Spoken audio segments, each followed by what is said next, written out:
There's a great scene in the movie Walk Hard where Dewey Cox, his wife and he are having this big fight.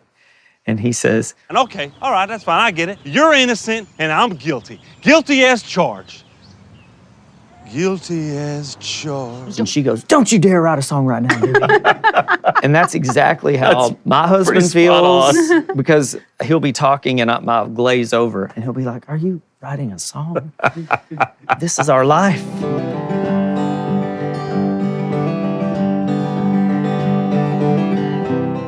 Early on, when you first come here, you sort of learn to fall in love with the process in Nashville, because the results don't always come to fruition as much. I mean, you'll write 200 songs a year, and if you're lucky, one of them gets cut if you're lucky. I've been here since 1998, and I still write at least probably 4 days a week. It's very collaborative. It's very getting in rooms with other writers, finding ideas from each other, getting inspiration from each other. You sort of come here and get ingrained in the culture, and it is so much about the process. And that's why I still love the process and the showing up, 4 days a week and trying to come up with something. There is a discipline to the way it's done in Nashville that is different than other places. And I've heard people say, well, how can you schedule creativity? Because a lot of writers want to write at night, or they want to write all night, or at strange times. And in Nashville, it's usually an 11 a.m. start. I think because of the collaboration, and I also think because of the discipline, and it is a muscle that once you continue to use, that you can conjure up this inspiration, mostly because of the other people in the room. I grew up playing sports, and so I've always viewed the Nashville way of co-writing, where you show up and at 11 a.m., it used to be a 9 a.m. start. I'm going to date myself, but I remember the days when it was 9 a.m. You show up. To me, every day you're showing up to practice. And then I feel like when a great idea comes into the room, which is inspiration any way you look at it, that's when you're playing the game. And if you haven't come to practice, there's no way you'll win the game. Brandy's our jock, so we lean on her for that. Well, and what's even worse, though, is when you look back and you think, that was a great idea, and we just didn't know how to write it. Yeah, that's right. That's a terrible feeling. It's so intimate to write a song, and you have to trust the other person pretty quickly. I would say that is the gift specifically of these two. They disarm people immediately. I mean, I call Brandy like the secret keeper. I mean, people tell Brandy their secrets the first time they meet her. Within 10 minutes. She knows everything, and she never tells anybody except me. And I'd have to tell something for him to know I was keeping those secrets. No, but it is true. I'll find myself even leaving the room for 5 minutes, and I'll come back in, and the other person will be crying and being like, I think I'm going to leave him. And I'll be like, Brandy, what have you done? I mean, Josh is for starters, that you can hold my hand. It's okay. The humor that Josh is a genius in a lot of ways. Musically, Josh is a jukebox. But also your humor is it puts everybody at ease. I think that's as important as somebody feeling like they can tell you they're about to leave somebody and cry. I can tell pretty quick if it's not going to work with Josh and I and somebody else, because if they're not doubled over laughing in about 3 minutes, we're not on the same page. It is a fragile environment in the writing room, and if you can make everybody comfortable enough, that's why, like the three of us, we write together so much. There's nothing I would be uncomfortable saying in front of either one of them. Right. And that's how you get the best stuff. I find the magic for me, and it's different for everybody, it usually happens the first time, or it never happens. The first time, actually, that Shane and I were set up to write, it didn't happen. We were with another person, but he called me after and said, hey, I know today didn't work, but I know it can. I've had situations like that. But usually you know people you're going to have magic with. Even if the first song you write isn't a home run, you get this feeling like we see the world the same. Right. We come at this the same. I think a lot of times we're both willing to give each other room to be bad. Well, so much of what we do as songwriters in Nashville, especially when we work with artists, is we're trying to help them find the best version like what we bring to it, but helping them figure out the best version of what they want to do, or a unique version. So I'll tell the Sam Hunt story with Shane, that this is a perfect example of what we were talking about earlier with how trusting someone else in the room. Sam and I had a co-write set up with an established older writer that had some hits. We were both very much in awe of this person, admired this person, really excited to be in the room with them. So we came in and Sam said, I have this idea for a song. He didn't really have the title, but he said, I think it would be really interesting in this day and age if you had a song where in the verses I was literally talking to the girl. I don't know if you were looking at me or not. You probably smile like that all the time. I don't mean to bother you, but... And he just had like a sketch of it. He did not have a chorus. And he said, I just think it would sound so different and so cool. And the older writer started laughing. And he said, I don't think anybody's going to want to hear that on the radio, Sam. And he left the room to get some coffee. And the second he walked out of the room, I said, don't tell that to anybody else. We're going to play that for Shane. Because I knew Shane would get it. I feel almost paternal to Sam and thinking about that kid because, you know, he was new to writing. He had a true he reverence for songwriters. Yeah. He still does. And so the idea that he would have sat down with this writer that he had this reverence for and that they would have laughed is it breaks my heart. I mean, it probably really... He got the last laugh. He did get the last laugh. But, you know, changed his career. Yeah. Sam has a real country voice. Sam's from Georgia. I mean, Sam's a legit country boy. But he's from close to Atlanta. He's like, I also grew up on hip-hop and R&B. And he was like, that music's just as much part of who I am as country. Come Over was that example where he said, I wish we had a song that, like, the chorus almost sounds like somebody else is singing it. I told you I wouldn't call. I told you I wouldn't. We were into that. We were like, let's try that. And so that helped us being there.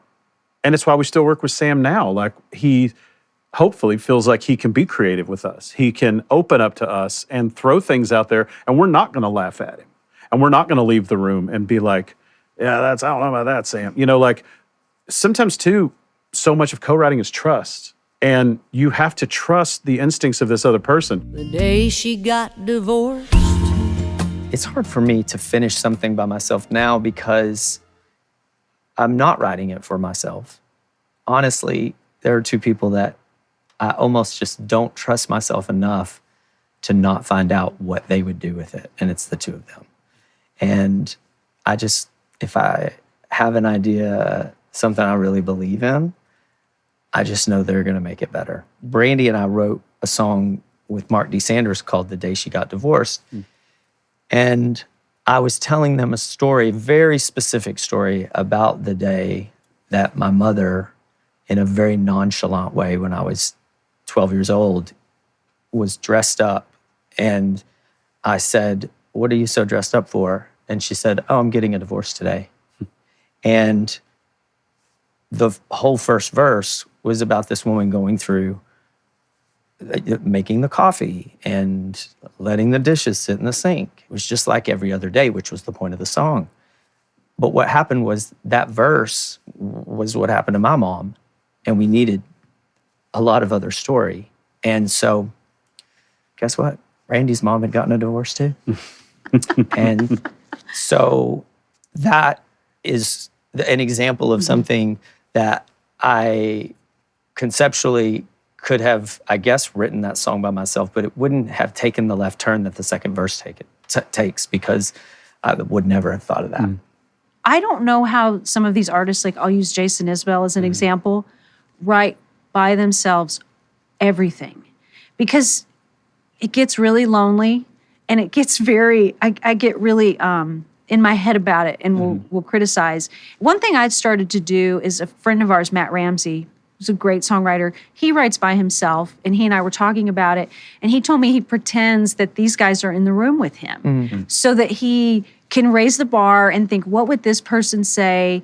What would that person say? Which I think is a really good trick. Or he said he'll pretend that somebody who he'd never be in the room with was with him. When I was writing She Smoked in the House, other than my grandma, I pretended that Merle Haggard was there. Like, okay, how do I how would I write something that Merle Haggard wouldn't like spit on? Yeah. She smoked in the house.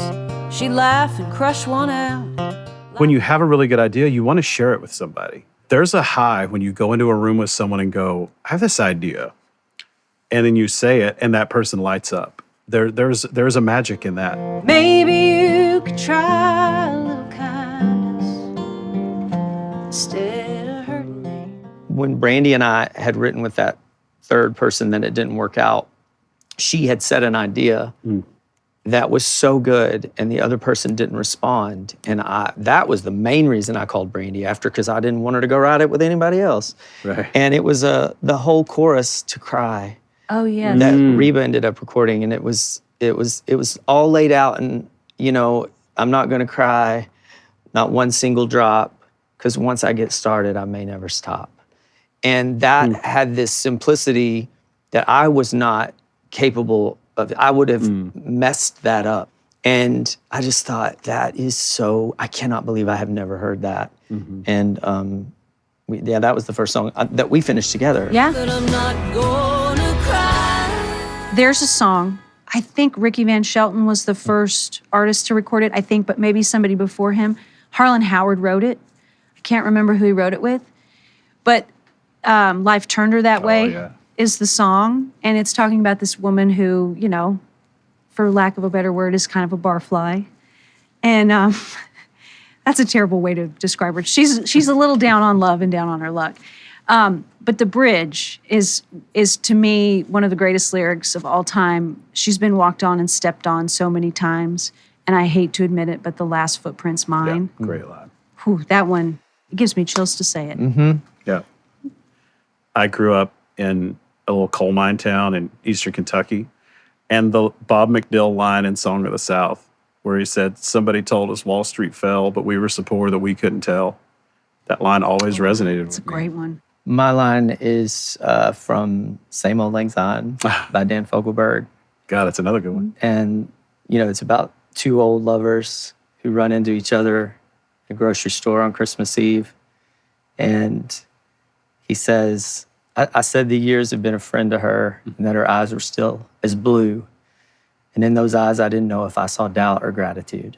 God. And that just, the idea that they took these paths, him to music and her to an architect who kept her safe and warm and dry. Yeah. She'd like to say she loved her man, but she didn't like to lie. I mean, That song is there's full of 5 or 6 lines Yeah. in that song that I could pick, but in those eyes, I didn't know That if I line's saw amazing. doubt or gratitude, that maybe she didn't believe it, or maybe she was just saying thank you. I can see that woman, and that song just does that to me. It's funny that because that song also has that amazing line at the end where he says, for a moment I was back at school, felt that old familiar pain. And as I turned to make my way back home, the snow turned into rain. Yeah. I mean, what a line. That song's amazing. It is. I'm going to change my answer. I know, I'm going through No, some that- others I could go I know, with. there's so many. Yeah. I know. Yeah. We all want our songs to sound like they've been around for 100 years Yeah. and that they'll be around 100 from now.